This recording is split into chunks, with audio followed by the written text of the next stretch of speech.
गोविंद बोलो हरि गोपाल बोलो राधा रमण हरि गोविंद बोलो राधा रमण हरि गोविंद बोलो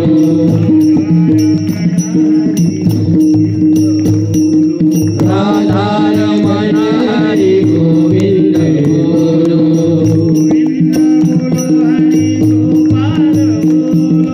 गोविंद बोलो हरि गोपाल बोलो गोविंद बोलो गोपाल बोलो गोविंद बोलो हरि गोपाल बोलो गोविंद बोलो गोपाल राधा रमण हरि गोविंद बोलो गोविंद बोलो हरि कौन सा पाप किया जन्म के बराबर? 100 पुत्र मारे गए, जन्म से अंधा था, तो एक नहीं दो नहीं 50 जन्म पहले का धृतराष्ट्र ने, वो जो 50 जन्म पहले था, उसने महाराज एक सूखे पेड़ को बिना कारण से, उस पर सैकड़ों पंछी थे, वो पंछियों के बच्चे थे, घोंसले बनाते हैं पेड़ में, उसमें अंडे देते हैं, फिर उसमें बच्चे पैदा होते हैं। ऐसे सैकड़ों जीव जल के मर गए। ये धृतराष्ट्र ने आग लगाई थी, लेकिन कब? 50 जन्म पहले। वो 50 जन्म का पाप इस जन्म में उभर के आया और धृतराष्ट्र अंधा बन गया और उसके जीते जी 100 पुत्र मारे। तो साधु लोग बताते ना, संचित कर्म, क्रियमान कर्म, प्रारब्ध कर्म, ऐसे 3 प्रकार का कर्म बताते हैं। तो संचित कर्म, पहले जन्म का पाप। कई लोग किसी की श्रीमंती को देख करके बोलते ना, बहुत पापी है, बहुत पाप करता है, पता नहीं क्या क्या क्या, पर फिर भी वो सुख भोग रहा है, हम दुख। ऐसा क्यों? गरीबी को दुख मत मानो ना, कम पैसा है तो उसको दुख मत मानो। कौन कहता है कि कम पैसा है तो दुख है? तो करम महाराज के पास तो कुछ भी नहीं था, 4-4 दिन खाने को नहीं मिलता था, फिर भी सुखी थे। बाकी की बात छोड़ो। ये पहले जन्म का जो संचित कर्म था, बैंक बैलेंस है आपके पास 10 लाख रुपए फिक्स डिपॉजिट में रखे हुए, तो आप खर्चा कर रहे हैं, पर खर्चा कर रहे हैं उसमें नहीं डाल रहे, तो बाद में एक दिन सब खत्म हो जाएंगे पूंजी, तो फिर वैसे वैसे ऐसे पुण्य कर्म, संचित कर्म जो है पहले जन्म का, अच्छा उसका ये पुण्य भोग रहा है, पैसे का उपभोग ले रहा है, और जब इस जन्म में पाप करेगा तो अगले जन्म में दरिद्र बनेगा। गीता का सिद्धांत ऐसा है कि योगी अगर भ्रष्ट हो गया तो अगले जन्म में श्रीमंत घराने में जन्म लेता है। तो जितने श्रीमंत घराने में जन्म लेते योगी भ्रष्ट, योग भ्रष्ट अभिजायते शिवताम के गीता का सिद्धांत है। योगी भ्रष्ट योगी श्रीमंत घर में पैदा होता है, एकदम भ्रष्ट माने एकदम नरक में नहीं जाता है, पुण्य होता है। तो किसी के श्रीमंती को देख करके दुखी मत हो, और अपने आप को पापी मत समझो, अपने आप को किसी प्रारब्धहीन मत समझो। नहीं नहीं नहीं, देखो जीने की तो भाषा ऐसा है, जीवन जीने की तो गरीब हो तो भी, श्रीमंत हो तो भी। भगवान ने एक नियम ऐसा बनाया सृष्टि का महाराज, प्रत्येक बात का कानून अलग अलग है। लोग बोलते भाई जन सामान्य के लिए कानून बनाए, सबके लिए लागू होता है, और मैं ऐसा कहता हूं कि कानून सबके लिए समान नहीं है, सबके लिए अलग अलग कानून। तुम्हारे लिए मेरे लिए जो कानून बनाए ना, वो आमदार खासदार के लिए नहीं है। तुम्हारे मेरे लिए जो कानून बनाए उच्च पदस्थ लोग, राष्ट्रपति प्रधानमंत्री के लिए, न्यायाधीश के लिए वो कानून लागू नहीं होता है ना। किसी मंत्री के ऊपर केस करना है तो पहले परमिशन लेना पड़ती है। कई साधारण आमदार के लिए कलेक्टर की परमिशन लेना पड़ती है, मंत्री के ऊपर केस करना है तो राज्यपाल की परमिशन लेना पड़ती है, राष्ट्रपति पर अभियोग चलाया जाता है लेकिन परमिशन लेना पड़ती है लोकसभा और जब बहुमत से ठराव पास हो जाए तब। लेकिन तुम्हारे मेरे सामान्य लोगों के लिए जो, जैसे आपस में झगड़ा हो गया, 2 आदमी मारपीट हो गई, तो पुलिस स्टेशन में जाते हैं, मार खाने वाले रिपोर्ट दर्ज कराते हैं, वहां से बुलावा होता है, फिर पुलिस स्टेशन में मार पड़ती है, जेल भी होती है, दंड भी होता है। फिर वही पुलिस वाला आरोपी की पिटाई करता है तो उस पर कोई केस नहीं होती, मारा इसने भी तो फर्क हो गया। एक आदमी ने खून किया, 302 के अंदर हो गया, जन्म ठेप हो गई, सजा भोग रहा है, उसका लड़का शादी के योग्य हो गया, लड़की वाले आ गए 5-7 लोग, झाड़ के पेड़ के नीचे ओटे पर कोई भी गांव में बैठे रहते खोलखाल वाले, क्यों कहाँ जा रहे हैं, अमुक के घर का क्या है, हमारी लड़की है शादी की, अमुक का लड़का, अरे वो तो खूनी आदमी, उसको लड़की कहाँ देते, मैंने वापस कर देते लोग। खूनी आदमी है, गांव में भंडारा है, कोई सामाजिक कार्यक्रम में कोई आमंत्रण नहीं देता है, कौन करावा है उसने, उसका बाप जेल में। फिर उसी गांव का एक आदमी मिलिट्री में भर्ती है, 100 पाकिस्तानी को मार दिया, 100 खून किए, राष्ट्रपति के द्वारा पुरस्कार मिलता है उसको। गांव में आने के बाद मंडप डालते, लाउड स्पीकर लगाते, फूलों के हार, उसके स्वागत के लिए सब लोग गांव के बाहर जाते, बजाते हुए यहाँ लाते, उसके स्वागत में भाषण करते, तूने हमारे गांव का नाम बहुत पूरे भारत में कर दिया। मैंने एक ने 1 खून किया तो अपमानास्पद जीना जी रहा है, एक ने 100 खून किए तो उसका सम्मान हो रहा है। कानून समान नहीं है, लेकिन दुनिया का एक कानून ऐसा है जो सबके लिए समान है। कोई गरीब हो, श्रीमंत हो, आमदार हो, खासदार हो, मंत्री हो, राष्ट्रपति हो, पंतप्रधान हो, गुंडा हो, डाकू हो, साधु हो, योगी हो, सबके लिए सब एक कानून, वो है मृत्यु। मृत्यु एक कानून सबके लिए समान है। ऐसा कोई है कि हमारे गांव में बहुत पैसे वाला आदमी है, उसको मरण ही नहीं आता। हमारे गांव में एक साधु है, प्रवचन करता है, उसको मरण ही नहीं आता। हमारे गांव में चाहे जैसा आदमी हो, मृत्यु ये सब एक कानून में, मृत्यु के दायरे में सब आते हैं। इसलिए दुनिया का शक्ति मृत्यु, मृत्यु विदेश किम मूढ़ भीतम मुंजति किम एम कुरु यत्नम जन्मनि। इसलिए ऐसा प्रयत्न करो, या जसाटी के ना होता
के समय में भगवान का नाम मुख में आने को ना, इसके लिए प्रत्येक मनुष्य का कर्तव्य है। मरण का कोई विचार ही नहीं करता।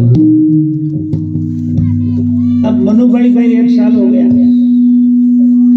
तुम्हारा हमारा नंबर नहीं है क्या ऊपर जाने का, वेटिंग लिस्ट पर सबके नाम है, ऐसा तो समझो। प्रपंच के सब काम आते, परमार्थ का कोई करता नहीं। प्रपंच में होशियारी दिखाते लोग, परमार्थ में नहीं दिखाते होशियारी। प्रपंच किसको सिखाना नहीं पड़ता, परमार्थ सिखाना पड़ता। कृष्ण महाराज का कीर्तन रखना पड़ता, दूसरे महाराज का भागवत रखना पड़ता। सीखो, ऐसा करो, परमार्थ ऐसा करो, प्रपंच नहीं सिखाने को कोई। एक आदमी, उसकी मृत्यु नजदीक आ गई, यमदूत आ गए लेने के लिए चाह। अब मरने वाले को दिखाई देते, बिना मरने वाले को नहीं दिखाई देते। मरने वाले के चारों तरफ तो हम सब लोग खड़े हो जाते हैं।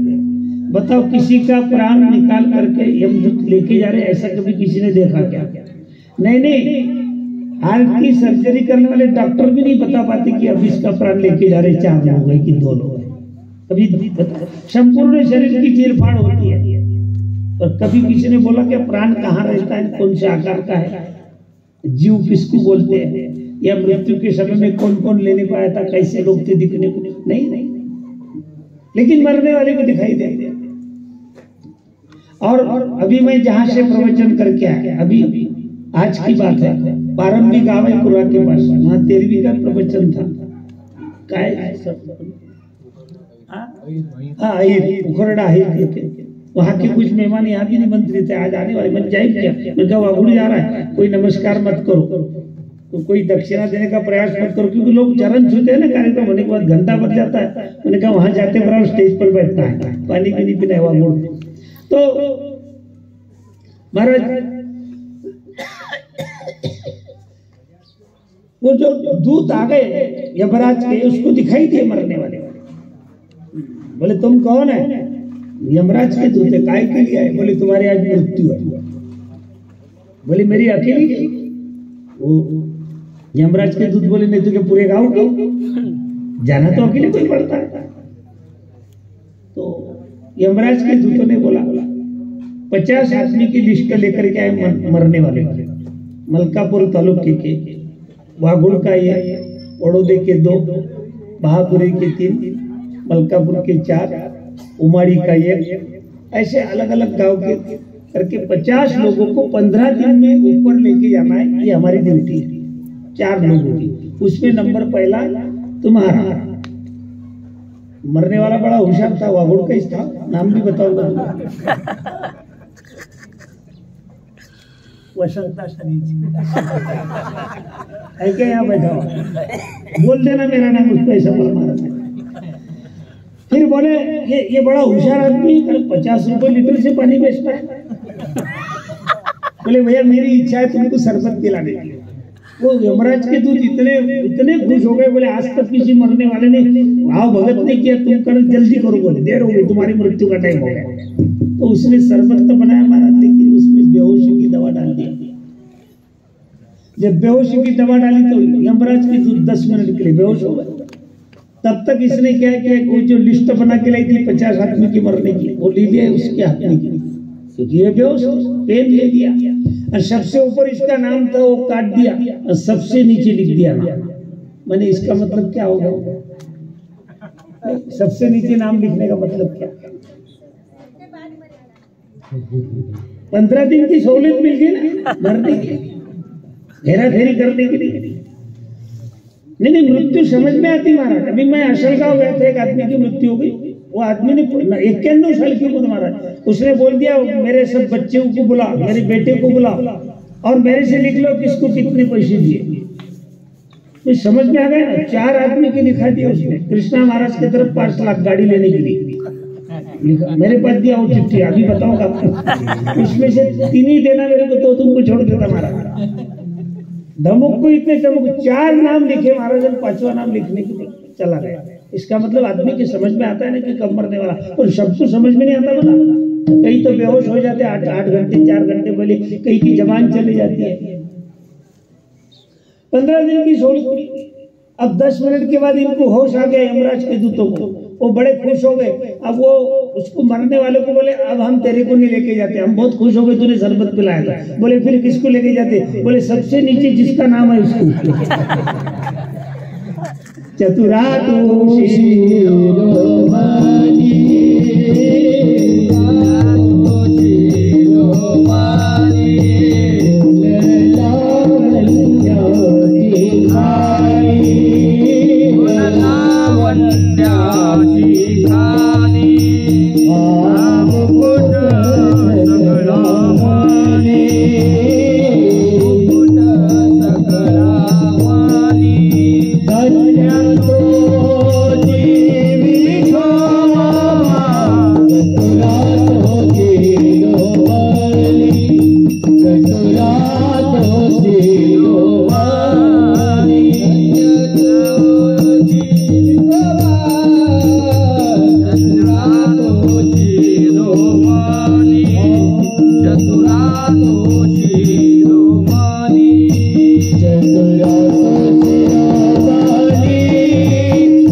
शुक्र है थोड़ा बहुत एकदम स्पष्ट आवाज नहीं है, भले हमको भी उसमें का कुछ समझता नहीं, लेकिन 50 साल हो गए ना माइक पर बोलने के आगे आते और रोज 6-6, 7-7 घंटे बोलना पड़ता माइक पर। जहाँ कथा होती हमारा सवेरे 3 घंटे, दोपहर को 2 घंटे, काकड़े के सवेरे के 2 घंटे, ऐसा मिलके 8-8 घंटे बोलना पड़ता है।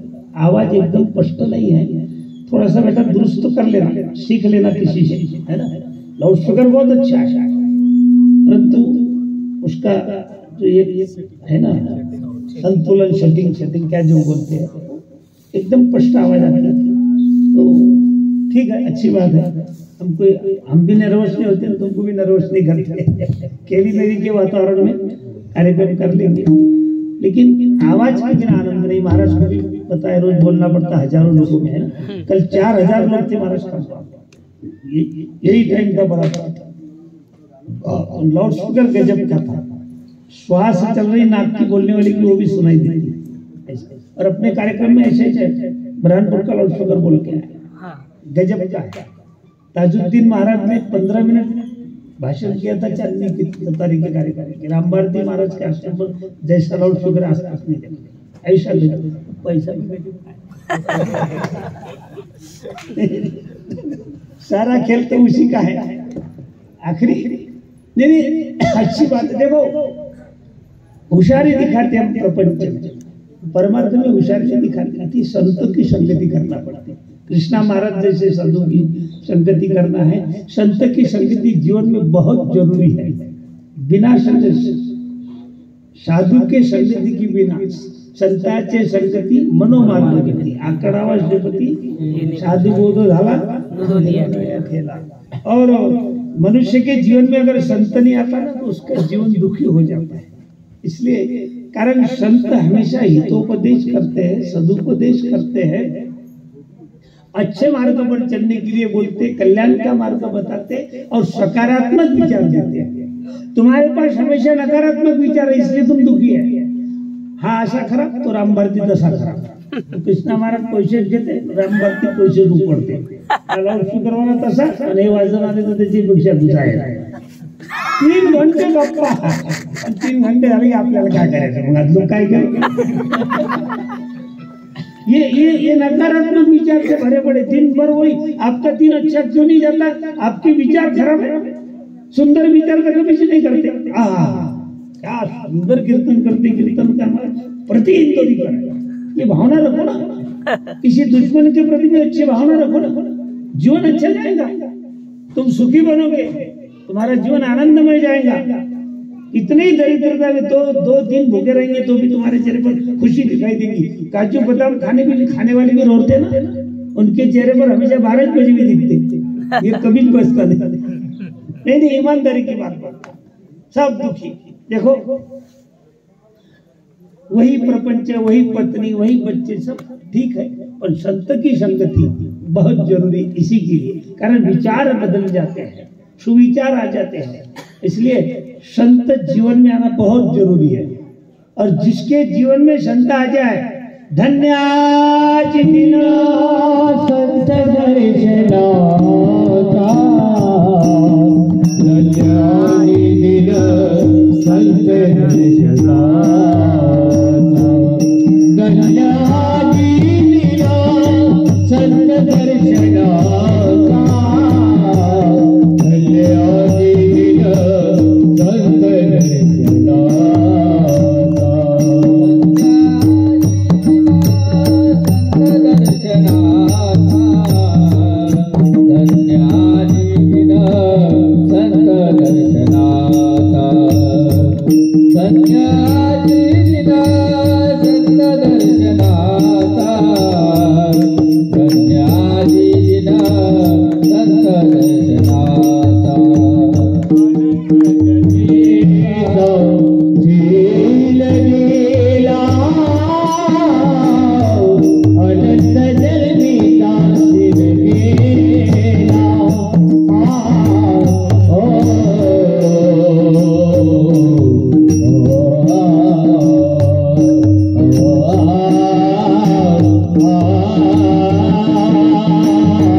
जीवन का वर्म समझ में आता है।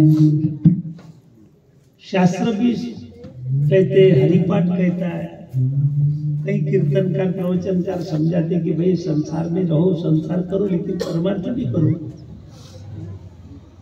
हरिपाठ बोलता है, कोणाचे घर देह कोणाचा, आत्मारामत्याचा तोची जाणे।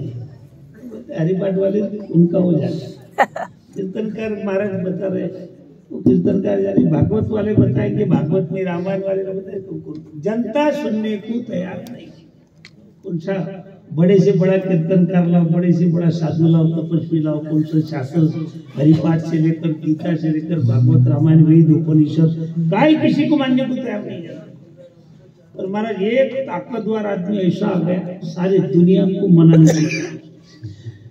कृष्णा महाराज बोलते थे कि भाई शेजेची कामिना दूर रहे, महाराज तुमच्याच कीर्तनात ठेवायला, हमको बोलो बस।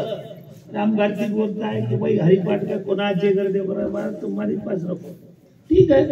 किसकी सुनी नहीं जनता ने महाराज, पर एक शक्तिशाली आदमी ऐसा आया, उसने दुनिया को हिला दिया। ये वाक्य पुनः जैसे के तैसे फिट कर दिया, जैसे के वैसे। कौन?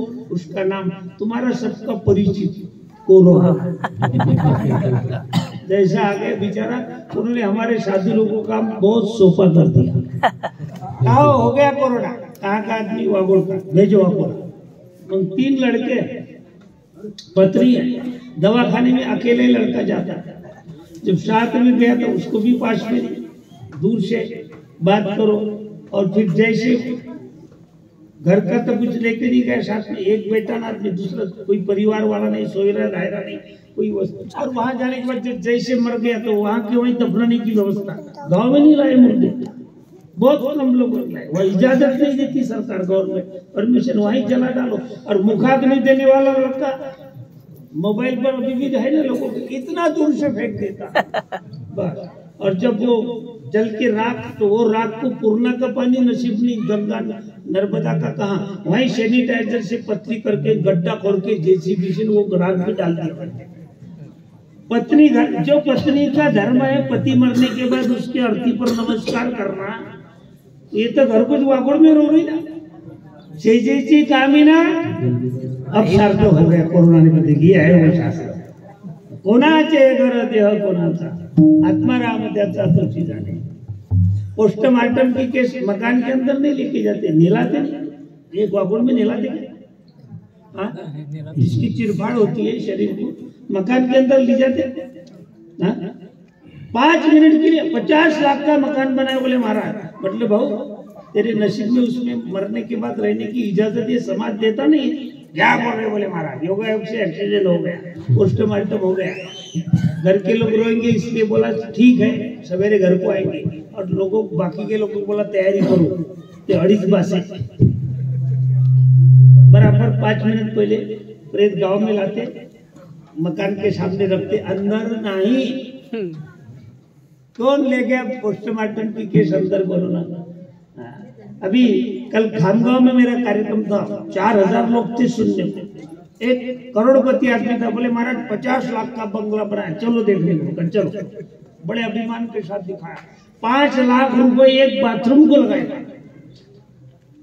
मेरे चेहरे की तरफ देखा उसने, राम भारती महाराज बहुत खुश हो जाएंगे, ऐसा बाथरूम कोई देखा नहीं। मेरा चेहरा नाराज देखा, बोले महाराज आपका चेहरा नाराज, आपने तो बहुत खुश होना था कि 5 लाख का बाथरूम अभी तक देखा नहीं। मैंने कहा भैया ये बाथरूम बनाया तूने, तो तेरे जो उत्तराधिकारी है 3 लड़के, तेरी पत्नी, जिनके लिए तूने सारी सुख सुविधा जुटाई, वो मरने के बाद तेरे को बाथरूम में नहाने की इजाजत नहीं देंगे। क्या बात कर रहे तुम? अब तुमको आगड़ वाले जितने प्रवचन सुनने को बैठे, ईमानदारी से बोलो, मुर्दे को किसी ने बाथरूम में नहलाया क्या? कहाँ नहलाते? बाया काला भाई काला। घर के आंगन में पीड़ा डाल के वहां नहलाते मुर्दे को, बाथरूम में कोई नहलाता नहीं। तो उसके समझ में आया कि बात बराबर है। नहीं रे नाही कुणाल देखे, नाही रे नाही कुणाल देखे, नाही रे नाही कुणाल देखे, नाही रे नाही कुणाल देखे।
सही में कोई किसका नहीं है।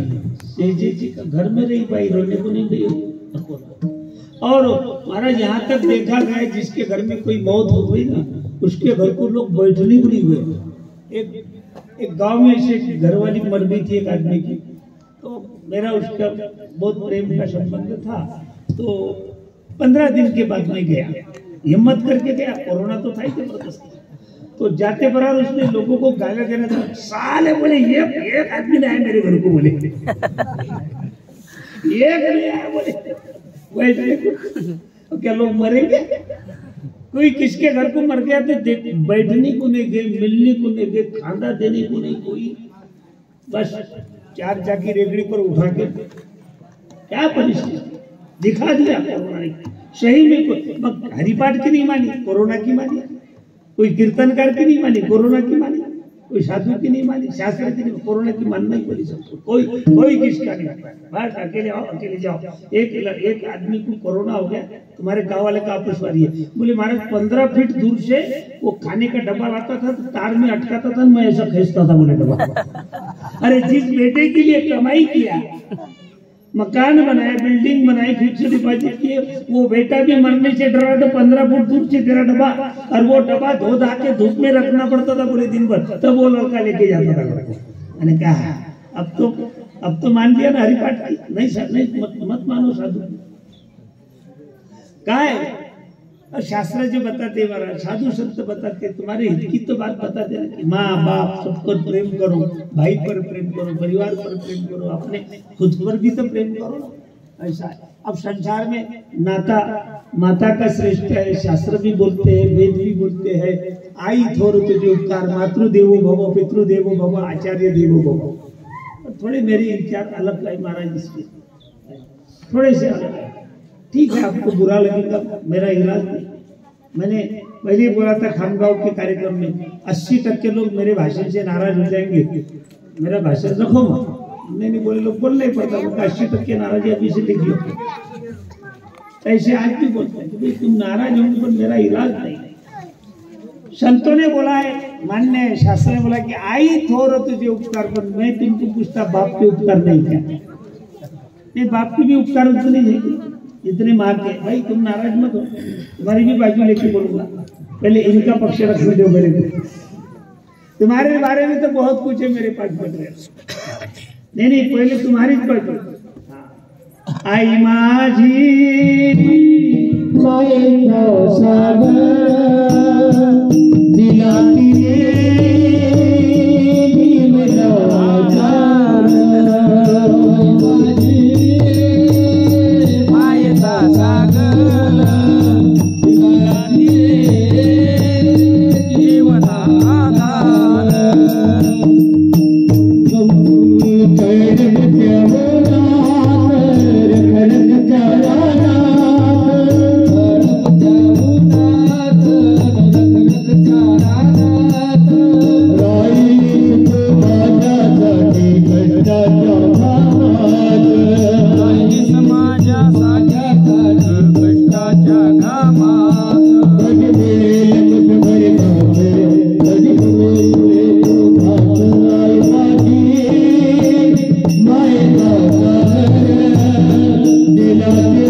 माता नाता श्रेष्ठ है, मान्य है, और माता के उपकार है ही ना। ऐसे जैसे छोटे बच्चे को बड़ा बनाना, उसके सुख दुख का ध्यान रखना, क्या क्या क्या तकलीफ उठाते तुम बच्चे को बनाने के लिए, तुम्हारे उपकार भुलाए नहीं जा सकते। पर मैं थोड़ी सी इनकी भी बाजू लेता और तुम्हारी बाजू लेके बोलता, तुमको मेरा मुद्दा पसंद आया तो ताली बजाना, नहीं तो मेरा कमीशन तुम देना बोल लेना।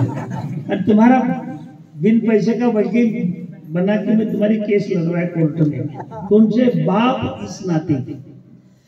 माँ का नाता श्रेष्ठ है, उतना बाप का भी श्रेष्ठ है। ऐसा नहीं कि कोई बाप का कनिष्ठ है। माँ रोती है, सबको दिखाई देता है, बाप भी अंदर अंदर रोता है। फटा हुआ बनियन, फटा हुआ जूता पहन करके दिन भर मजदूरी करके अपने बच्चों को बेड तक पढ़ाता है, उस बाप के कोई उपकार नहीं। बोलो ना, फक्त आई थोड़ा तो जो उपकार, ऐसा बोल के नहीं चलेगा, बुरा मत मानना। इनकी भी तो बाजू देखना पड़ेगी ना कुछ, खाली एक तरफ निकाल कैसे क्या माँ का मान्य है। जैसे पहले पैदल जाना पड़ता था, गाड़ियां घोड़े कम थे, रोड बने नहीं थे, तो कई गांव में कार्यक्रम के लिए कई रात में कार्यक्रम हो गया कि मुक्काम करना पड़ता था कई गांव में, फिर सवेरे निकलना पड़ता था। ऐसे एक बार एक गांव में मुक्काम हो गया, रात को प्रवचन हो गया, तो सवेरे एक लड़का मेरे को बुलाने को आया, बोले महाराज मेरे घर को चलो चाय पीने। उसके घर चाय पीने को गए, महाराज उसके मकान पर लिखा था आई तुझाच आशीर्वाद। मतलब अरे बाप गेला तेल लायला नहीं, मकान बांधते समय बाप जाता मिस्त्री की तरफ, ईट वाले की तरफ, रेती वाले की तरफ, गिट्टी वाले की तरफ, सीमेंट वाले की तरफ। पैसा कम पड़ गया तो बैंक से कर्जा ले, सोयरे से उसना धाना पैसा ला, इससे ला उससे ला, मकान बांधते थे ऊपर चढ़, पानी दे मकान को। अब कल जिसके घर को गए थे ना, पानी दे रहा था, बड़ा श्रीमंत आदमी, मजूर नहीं मिलता था पानी। इतनी सारी खटपट किसकी, बोला तुम्ही बापाची, आणि मकान तयार झाला, आई तुझीच कृपा। नहीं मेरे को तो अच्छा नहीं, चलो ठीक है भाई, तुम्हारी माँ पर श्रद्धा। बाद में दूसरा लगा, बोले महाराज मेरे घर चलो चाय पीने। उसके घर को गए, उसके मकान पर लिखा था वडिलांचा आशीर्वाद, वो भी मेरे को अच्छा नहीं लगा। मैंने कहा माँ महागाई तेल लगा, ठीक है तेरी पिताजी पर श्रद्धा, अच्छी बात। तीसरा लड़का आ गया, बोले महाराज मेरे घर चलो। उसके घर को गए, उसके मकान पर लिखा था आई वडिलांचा आशीर्वाद। ये बात मेरे को बहुत अच्छी लगी। ऐसा होना चाहिए, माता पिता दोनों नाते समान। चौथा लड़का वागुड़ का था, तो सामने बैठा है विठ्ठल। बोले महाराज मेरे घर को चलो। उसके घर को गए, उसके मकान पर लिखा था सासऱ्यांचा आशीर्वाद। मेरे को बड़ा बुरा लगा, मैंने उसको डांट दिया, 2-4 मीठी गाली दिया, वो भी मेरे पर नाराज हो गया। बोले महाराज मैं तुमको चाय पीने को बुलाने को आया, घर में नहीं जाता, तुम्हारे पैर धोते नवरा भाई को मिलके तुम्हारे घर में फूलों का हार डालता था और 25,000 रुपये दक्षिणा देने वाला था, और तुमने बिना कारण से मेरे को गाली दिया, क्या गलती है मेरी? मैंने कहा गलती है। बोले क्या? मैंने कहा पहला लड़का बुलाने को आया था, उसके मकान पर लिखा था आई तुझाच आशीर्वाद। अच्छा नहीं लगा पूरा, पर थोड़ा अच्छा लगा। दूसरा लड़का बुलाने को आया वडिलांचा आशीर्वाद, थोड़ा सा अच्छा, पर तेरा बगल वाला देख कितना अच्छा लिखा है आई वडिलांचा आशीर्वाद, कितनी अच्छी बात है। और भले आदमी माई नहीं बाप ने डायरेक्ट सासरा, मैंने महाराज में घर जवाई है। मैंने कहा तेरी बात करी नहीं, एक ने कहा महाराज देवकी का कृष्ण मतलब माननीच नहीं। बोले क्यों?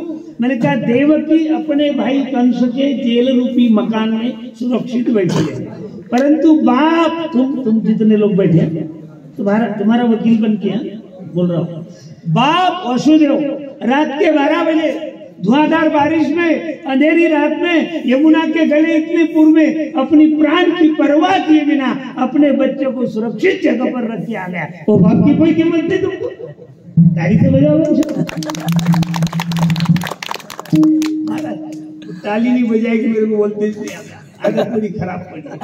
हम अभी तेलंगाना में गए थे, भाषा नहीं समझती तो फिर भी लोग ताली बजाते, शिवगुड़ा करते थे, मैं क्या गालियां दे रहे थे। शंकर जी को बोलते शिवगुड़ा। मेरे हाथ से कार्यक्रम का उद्घाटन था तेलंगाना, कर्नाटक होके बीदर होके जाना पड़ता। तो ऐसा भोजन में होना, थाली म्हणजे तो परा, किसने हाथ पर दिया भोजन तो अच्छा लगेगा। आज क्या बनाए, भोजन में क्या बनाए? डर रहे कि तुम लोग, मैं सबका सब नहीं ले जाऊंगा, थोड़ा सा तो ले जाऊंगा। क्या बनाए? दाल रोटी, मिष्टान में कुछ मिठाई गोड़, गोड़ का ही नहीं काय बर्फी, खोबर वड़ी है। इतना क्यों डर रहे बोलने की? ज्यादा 10 किलो लेके जाऊंगा मैं। और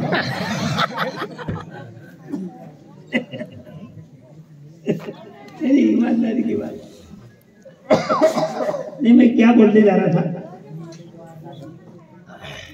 पीछे वाले सज्जन जरा कम बोलेंगे तो अच्छा है, धीरे कर। तुम्हारे गांव में मैं मना तो नहीं कर सकता बोलने को, थोड़ा डिस्टर्ब हो रहा है मेरे को, ज्यादा कहीं हो रहा, पर मैं थोड़ा बोल रहा है।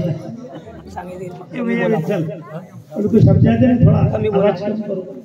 शुरू से ही बहुत डिस्टर्ब हो रहा है उनका रसोई घर के सामने, इसीलिए बोल रहा था मैं कि चेंज करो। मैं कल से इनको फोन कर रहा था कि प्रवचन की जगह चेंज करो। तो देखो कोई बात हो गई, ठीक है ना, कोई हरकत नहीं। महाराज अभी किसी ने कहा कौशल्य से नाम, मैंने कहा मान्य नहीं। बोले क्यों? मैंने कहा कौशल्या राजमहल में सुरक्षित बैठी थी, परंतु बाप इस नाते की बात चल रही है। बाप कौन? दशरथ। मेरा बेटा 14 वर्ष के लिए वनवास गया, वापस नहीं आएगा। सुनते बराबर जिस बाप के प्राण निकल गए, उस बाप की कोई कीमत नहीं। इसलिए विनंती है मेरी, माँ और बाप दोनों नाते समान, दोनों के समान उपकार, दोनों के ऊपर समान प्रेम करो। तुम्हारी बाजू लेके बोल रहा हूँ, बाकी बहुते कोई साधु तो बाप इस नाते की बाजू लेते नहीं होता, फक्त माँ की लेते। भाई बुरा नहीं मानना, दोनों के नाते समान है। कोई नहीं तुम्हारे आंसू दिखाई देते, इनको आंसू नहीं दिखाई देते। प्रेम उतना ही जितना तुम्हारा है उतना ही जिनका प्रेम। मैं दोनों को समान लेके चलता हूँ और चलना भी चाहिए। देखो किसी माता पिता से अरुण होने के लिए, जैसे वर्षी श्राद्ध के कार्यक्रम का आयोजन जिस किसी ने किया, बेटी ने किया हो, जवाई ने किया हो, बेटे ने किया हो, अपार श्रद्धा है इसलिए किया, इसलिए इतना आयोजन किया है।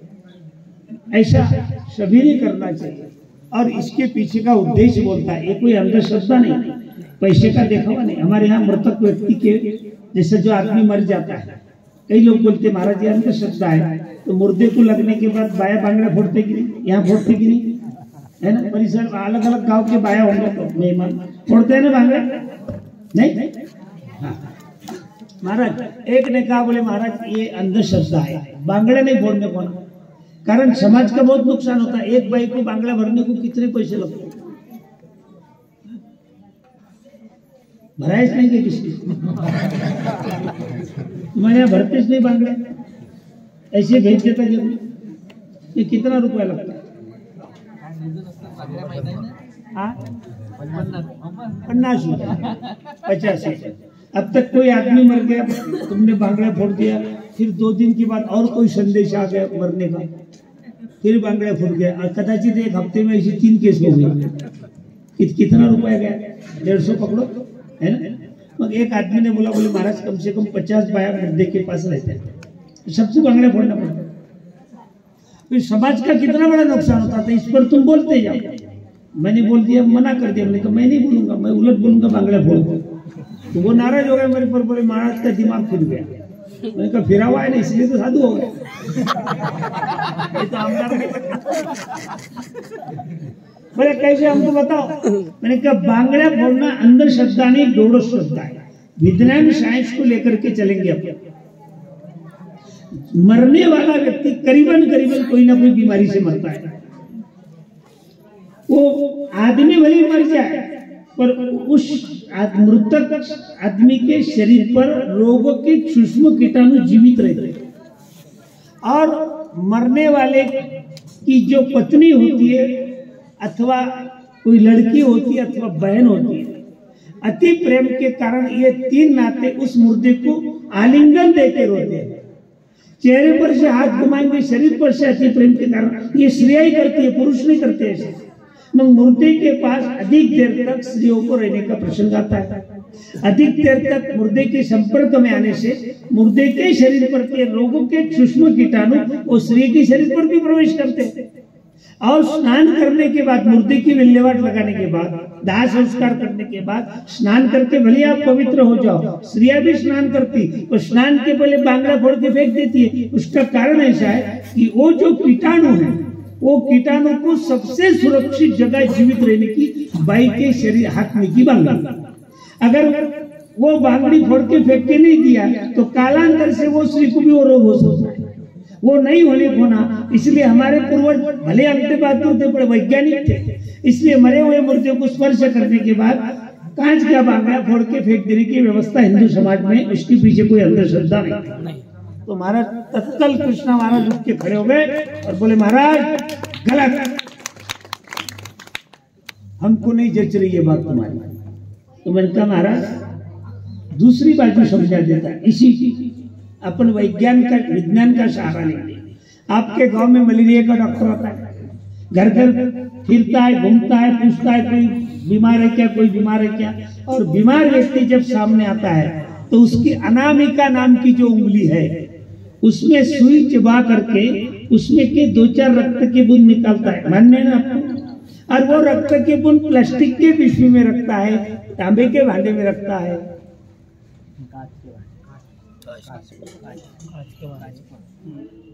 तुमको बेहोशी का इंजेक्शन देके बैठाएगा प्रभु। नहीं मैं गलत बोल रहा है, आप कुछ भी नहीं बोल, सुनते ही जा रहे। तांबे के भांडे में रखता है ना, कांच के। इसका मतलब सही बात है, कांच के टुकड़े पर वो डॉक्टर वो रक्त की बूंद लेकर के दूसरे कांच के टुकड़े के द्वारा उसको प्रसारित मैंने फैला करके लकड़ी के खोखे में ऐसे ढंग से रखता है कि उसको लकड़ी का स्पर्श हो। आज कुछ लोगों का रक्तगत नमूना एकत्रित करके नागपुर के मेडिकल कॉलेज में परीक्षण के लिए भेजा जाता है। वाघुड़ का रक्तगत नमूना ऐसा उसमें मलेरिया की जंतु है या नहीं है, और वहां से 4-5 दिन के बाद रिपोर्ट आती है। माने विज्ञान जिस बात को मानता है कि मलेरिया के कीटाणु या बीमारी के कीटाणु कांच के टुकड़े पर जीवित रहते, यही बात तुम्हारे मेरे पूर्वजों को ज्ञात थी, मालूम थी कि रोग के कीटाणु कांच के टुकड़े पर ही जीवित रहते। इसलिए मरे हुए आत्मा को स्पर्श करने के बाद कांच का बांगड़ा फोड़ के फेंक देने की व्यवस्था हमारे हिंदू समाज में, उसके पीछे अंधश्रद्धा नहीं है।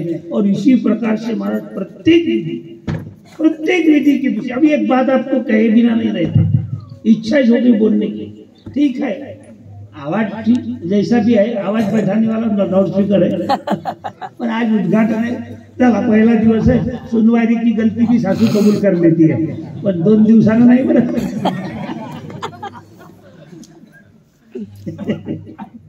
क्या बोल रहा था, जैसे आप लोग कोई आदमी मर जाए 13वीं के दिन हनुमान जी के मंदिर पर जाते हैं तिलक खुल्ला करने, साथ में सब लोग जाते हैं, सोयरे धारे गांव में के लोग, वहां पर पगड़ी रस्म होती है। अभी आजकल तो नया निकला कि जितने सोयरे सबके सब सेलान टोपे, बराबर है, नहीं लेके गए तो गुस्सा आता घर वालों को। मैं बोलता एक बात दिमाग में से निकाल डालो, मैंने आज प्रारंभ में बोला, हर जगह बोलता कि भाई नए सेला टोपे का कोई प्रावधान नहीं, कोई शास्त्र में नहीं और रूढ़ी में नहीं, परंपरा में। क्या सुंदर भावना है उसके पीछे की, जरा कल्पना करो। मरने वाला व्यक्ति स्मशान में ले जाने के बाद भले वो टोपी न पहनता हो, पर उसको पहना ही जाती है अर्थी पर।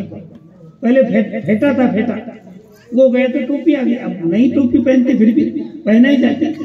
मुर्दे के शरीर पर के कपड़े वापस नहीं लाए जाते, वहीं जलाए जाते, लेकिन उसमें की टोपी वापस लाई जाती है, वो टोपी धोकर के रखी जाती है। और 13वीं के दिन हनुमान जी के मंदिर पर वो टोपी जो आदमी पानी धरता है कुटुंब का प्रमुख, उसके सिर पर रखते, वो जूनी टोपी, नवीन है और एक टोपी। और उसका उद्देश्य सुन लो, गांव के प्रतिष्ठित नागरिक सोयरे धारे आप तो इष्ट, इनके सबके सामने टोपी इसीलिए पहने जाती कि बेटा तेरा बाप जीवंत था तब तक गांव में के झगड़े गांव में मिटाए, कोर्ट कचहरी में जाने नहीं दिए। तेरा बाप जीवंत था तब तक गरीब के लड़की की शादी के लिए मदद किया। तेरा बाप जीवंत था, गरीब के लड़के के दवा खाने के लिए मदद किया। तेरा बाप जीवंत था तब 4 भाई का खटला फूटने नहीं दिया। अब ये बाप मरने के बाद ये जवाबदारी तेरे सिर पर आई, वो टोपी का मतलब। अब वो जवाबदारी तुम संभाल, तो तुमने उल्टा अर्थ कर, नवी टोपी नवे शरीर। काही काही तो लोग धोतर बिन कुर्तो भी न हो, जैसे घरी का नानमुख है नहीं मैं बोलता कहा नानमुख बरं झालं, हा महाराज 13वी आहे माझ्या बापाची, मतलब हे नवे कपडे आवड आहे म्हणलं का जुने घात जाय, नहीं टोपी नवी नहीं चाहिए। और इसी प्रकार से हमारा प्रत्येक बात की विधि हमारे यहाँ, शादी की, विवाह, नवरदेव घोड्यावरच का नहीं, कई पैसे वाले लोग होते महाराज, एक आदमी ने हत्ती लाई, नवरदेव की मिरवणूक की। मैंने कहा भाई ये गलत है, तो वो नाराज हो गए मेरे पर, महाराज पैसा है हमारे पास। मैंने कहा पैसा हर जगह काम में आता नहीं। हमारी संस्कृति है, हमारे संस्कार है, हमारा धर्म है, हमारी रूढ़ी परंपरा बहुत सुंदर है। नवरदेव घोड़े पर क्यों अर्धीच बात बोलूंगा बघा, कारण की जास्त पैसा लेता जब पूरी बात बोलता। एका प्रवचनाचे 2 लाख घेतले एका घंट्याचे। तुम कम लेते हो नहीं, नवरदेव घोड़े पर क्यों? विज्ञान है, साइंस है उसके पीछे। मुझे एक बात तो बताओ मंडली, ईमानदारी से, 84 लाख योनि में से 83,99,999 योनियां नीचे बैठती है, सोती है। घोड़ा एक प्राणी ऐसा है, कभी नीचे बैठता है, सोता। कभी किसी ने घोड़े को नीचे बैठा हुआ देखा क्या? बोलो, विज्ञान का नितांत सत्य। 10 साल के बाद और मरने के बाद नहीं, यही प्रैक्टिकल। घोड़ा किसी ने नीचे बैठा हुआ देखा? नहीं, हमारे यहाँ सस्तन प्राणी है हमारा सब, मनुष्य से। तो घोड़े को स्तन नहीं है और एक अर्जुन को नहीं थी, इसलिए नर नारायण की जोड़ी बद्री नारायण, बाकी सब कुछ स्तन। एक प्राणी ऐसा जिसको स्तन नहीं, घोड़ा। अतः हमारे यहाँ वैज्ञानिक हो गए, देखो रहस्य, वैज्ञानिक हो गए। पहले तो APJ अब्दुल कलाम, अब्दुल जयरुद्दुल्ला भी पाकी, हाँ ये उनका लॉन्ग फॉर्म। वो बहुत बड़े शास्त्रज्ञ थे। उनके गुरु थे डॉक्टर विक्रम साराभाई, उनके गुरु थे डॉक्टर होमी भाभा, और उनके गुरु थे सर मोक्षगुंडम विश्वेश्वरैया दक्षिण की। वहां से लेकर तो APJ अब्दुल कलाम तक जितने शास्त्रज्ञ हो गए, किसी ने भी मशीनरी का नाम सिंह पर से नहीं रखा, हाथी पर से नहीं रखा। हाथी बहुत ताकत वाला प्राणी, लेकिन उसको मारने वाला भी सिंह है। ये दोनों के नाम से नहीं। तुम्हारे खेत में बोले 3 हॉर्स पावर की मशीन, तुम्हारे खेत में 5 हॉर्स पावर की, हॉर्स माने घोड़े के पावर की मशीन, हाथी का नहीं दिया, घोड़े का दिया। इसलिए घोड़ा, नवरदेव को घोड़ा, हत्ती नहीं, 50 लाखाची कार नहीं, वधु के मंडप तक जाने तक नवरदेव घोड़े पर ही जाने को ना, ये विज्ञान है। फिर उस बोलेंगे इसका क्या फायदा, तो प्रवचन के बाद पूछो, यहाँ मत पूछो। बहुत बड़ी हिस्ट्री है ये। जो भी रूढ़ी परंपरा है उसके साथ तुम्हारे मेरे आरोग्य का सवाल, तुम्हारा आरोग्य कैसा अच्छा रहेगा। इसलिए सूतक है, वर्षी श्राद्ध है, नवरदेव को हल्दी लगाना है। समझा कभी मारामारी का काम पड़ा और बहुत बड़ा मार पड़ा तो है पहले ही लगा के जाओ। हल्दी का पैटर्न है कि कैसी जख्म रखने दो, छोटी मोटी हल्दी लगा दो, ड्रेसिंग का काम नहीं पड़ता। हल्दी में इतने गुण है, इसलिए नवरदेव को हल्दी क्यों बहुत बड़ी लगाई जाती है। ठीक है, जैसा भी है, जितने भी हमारे यहाँ रूढ़ी परंपरा है, शादी की हो, मृत्यु की हो, मरण की हो, वर्षी श्राद्ध की हो, 13वीं की हो, और यहाँ तक कि बालक पैदा होता जब से लेकर सबके सबका पीछे का विज्ञान है। ईमानदारी की बात तुमको कदाचित बुरी लगेगी, लगने दो। पहले बाय घर में डिलीवरी करते थे भाई खटिया पर, और वो डिलीवरी के बाई के नीचे बिस्तर डालते थे और उसके ऊपर ओवा डालते थे। बोलो भला क्या मतलब, विज्ञान है। वो विज्ञान अब सामने आया था कोरोना में। तो ओवे का धुआं करो, राय का धुआं करो घर में, कारण कि जो विषाक्त जीवाणु है वो ये डिलीवरी वाले भाई को उसका परिणाम नहीं होने का ना, उसके लिए बिस्तर डाल के उसमें डाला है। आता दवाखाने में वो व्यवस्था थोड़ी है। ठीक है, जैसे तैसे है। आता कई लोग होता तो यहाँ तक भी हमारा रोज कम से कम 1-2 सगाई संबंध में हमको जाना पड़ता, शादी लगाने को जाना पड़ता, शादी तोड़ने को भी जाना पड़ता। थोड़े भी बहुत है हमारा। ये मुर्दन वाले के 2 शादी नहीं होने दी, अब 3री होने के लिए मेरे साथ में रहता है, तो आता नहीं था। अब बिना पैसे का आता, पहले 1000 रुपये लेता था 1 घंटे, अब बोलता कारण 2 तोड़े ना मैंने।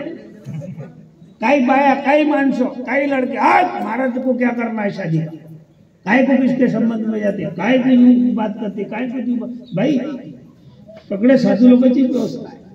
भगवान राम की शादी किसने जोड़ी? दशरथ ने, जनक ने, उसके मामा ने, उसके सोयरे। एक सन्यासी था विश्वामित्र ऋषि, राम का संबंध उसने किया। स्वयंवर में वो ले गया, बाप तो बाद में आया। स्वयंवर होने के बाद बाप को बुलाया गया 4 दिन के बाद। आता हे आमचे संगीतकार हे भी आमच्या विरोधात, महाराजला काय करायचं, डिलिव्हरीचा विषय कशाला काढला। इनको समझ में नहीं आता कि साधु लोगों ने बायकपन किए महाराज, कितने बायकपन किए, कितने बताओ। देखो सीता का बाळणपण कहाँ हो गया, सांगा बाय कोणत्या नर्सिंग होम मध्ये, सरकारी दवाखान्यात, लेडी हॉस्पिटल अकोल्याचं, नहीं बोला ना, एक सन्यासी के आश्रम में डिलीवरी हो गई महाराज सीता की। बालकों पर संस्कार सन्यासी ने किए, संपूर्ण विद्या लवकुश को वाल्मीकि ऋषि ने सिखाई। और कयाधु का बाळणपण भागवत में कथा है, कहाँ हो गया, साधु के आश्रम में हो गया। नहीं मानस बाया होके गए बाया के बाळणपण करने को, ऐसी हिस्ट्री हमारी। चोखोबाची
चोखोबाची बहीण झाला, बहिणी उघडा दार, बाईचे बाळणपण करने के लिए देव ने, भगवान ने श्री रूप धारण किया और फिर बाळणपण करने के लिए मान से बाळणपण कर।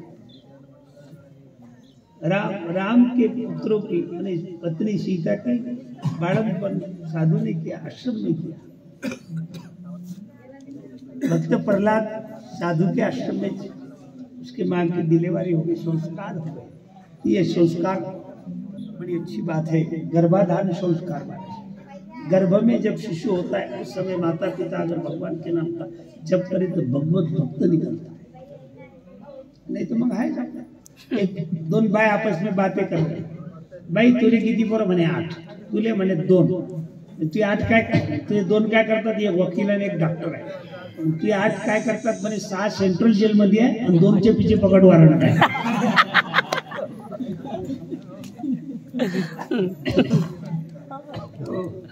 संस्कार की बात होती है। टाइम बहुत हो गया, मंडली आके जाना, एक कार्यक्रम हो गया, दूसरा, पर अब तीसरे में जाना है तो भोजन करके जाना। 12 बजे पितरों का लोग, कई लोग हाँ महाराज 12 पितर बैठा देते, पितर भी रहे, पंगत बैठा देते। 12 बजे के पहले पितर जिमाने को लेना, विज्ञान है, रहस्य है, अपने पास टाइम नहीं। भाई मिली थी हमारी खामगांव में, मैंने महाराज मतलब कई हरकत नहीं बाबा, तुम्हारा परिवार का, तुम्हारे गांव का भरपूर प्रेम है, मैं आता। मैं ओतूर में भी गया था, वहाँ गैदरिंग थी गाड़गे महाराज विद्यालय में, दीमा मिराजदा टीवी में जिनके कार्यक्रम आते थे साहित्यिक बड़े, उनके मेरे दोनों के कार्यक्रम रमेश ने रखे थे ओतूर में, जहाँ तुकाराम महाराज के गुरु का समाधि का ठिकाना है। बाबाजी आपुले सांगितले नाम, मंत्र दिला रामकृष्ण हरी। तो चैतन्य संप्रदाय हमारा जो सन्यासी का, तो वहाँ पर कार्यक्रम हो गए। फिर अभी कई वर्षों का कोई मेल मिलाप नहीं, बाई मिली, बड़े प्रेम के साथ बच्चा भी वहाँ पर। मैंने कहा कई चिंता मत करो, मैं आता। और अभी वैसा तो महाराज ये दूसरी जगह सहन नहीं कर पाता मैं, हे तोडमोड मुडेल पुडेल आमच्या ह्याच्यावर चांगलं चुकलं तुमचं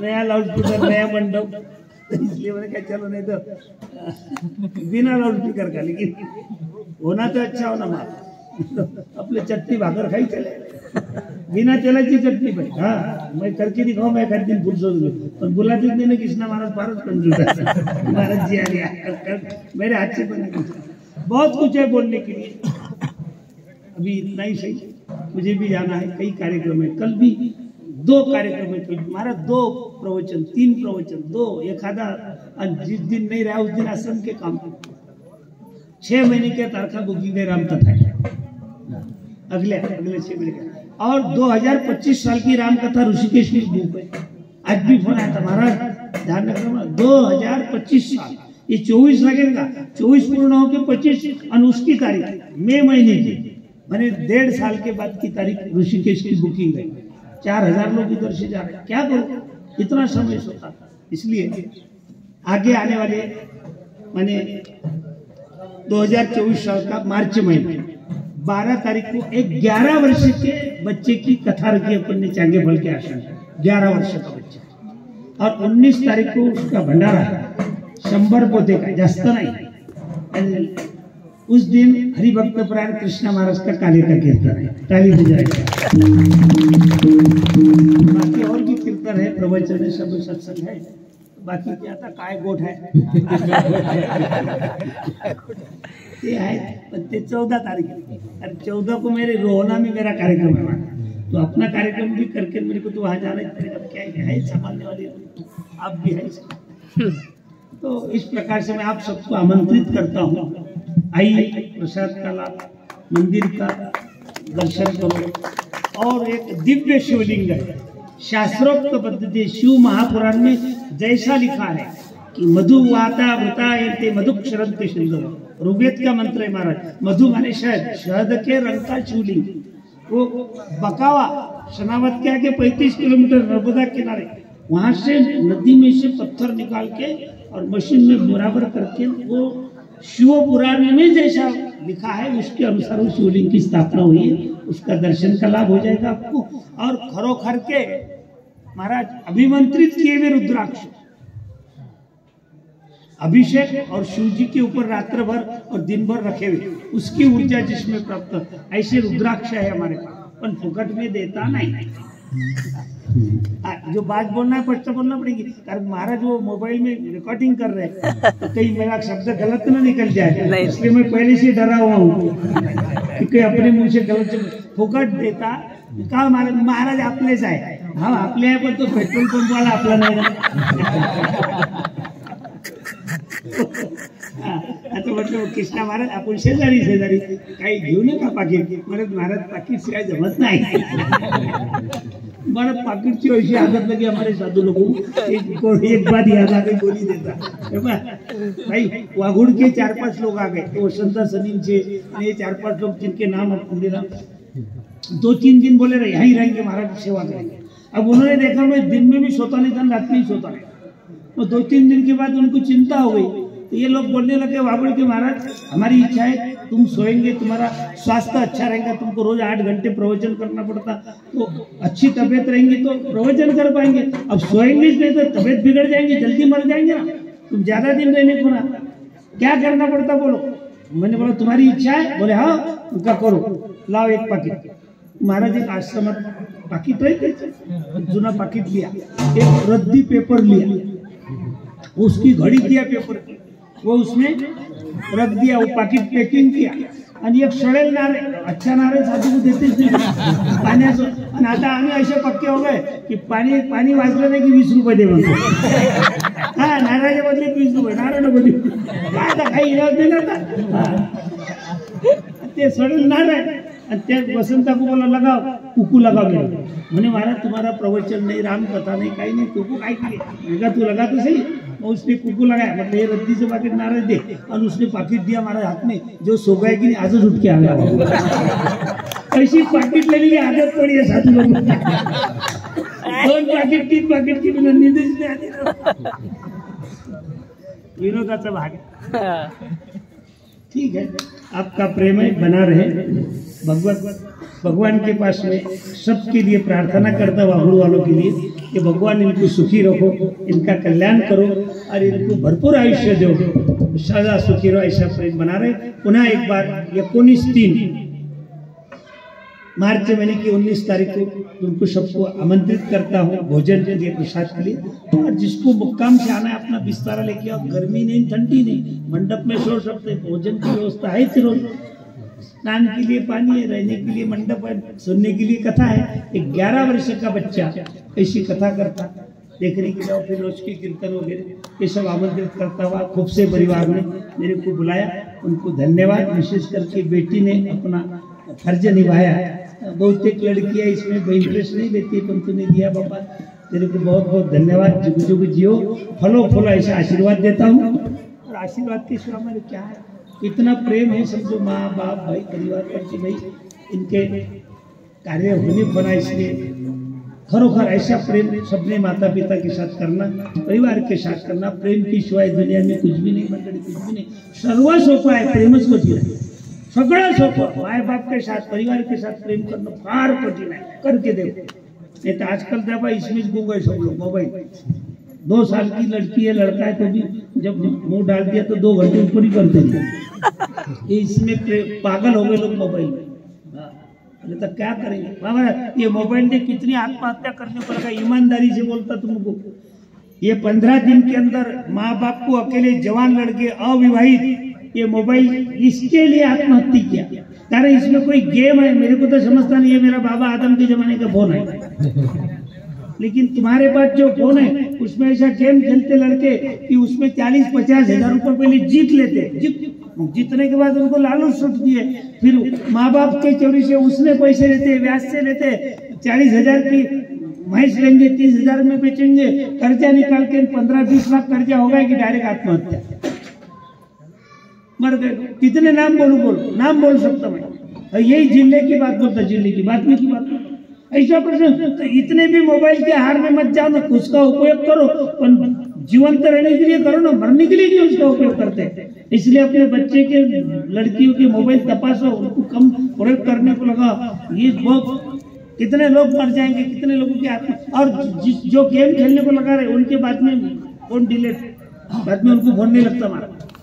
ऐसे घटना हुई है। देखो जितना हो सका, मेरी बुद्धि तो कम है, तुम्हारी इसमें ज्यादा चलती, प्रयास करो। इतना बोल करके पुनः एक बार भाई तुमको धन्यवाद देता हुआ अपने वाले को विराम देता, सुनने वालों को भी धन्यवाद देता हुआ प्रवचन को विराम देता। सद्गुरुनाथ महाराज 2 मिनट भगवान का भजन। गोविंद बोलो हरि, गोविंद बोलो हरि गोपाल, माझे सर्व दुर्गे मुक्ती दाने संपदा संगजे सदा, मला काही ना आवडे माझे सर्व दुर्गे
हर हर महादेव।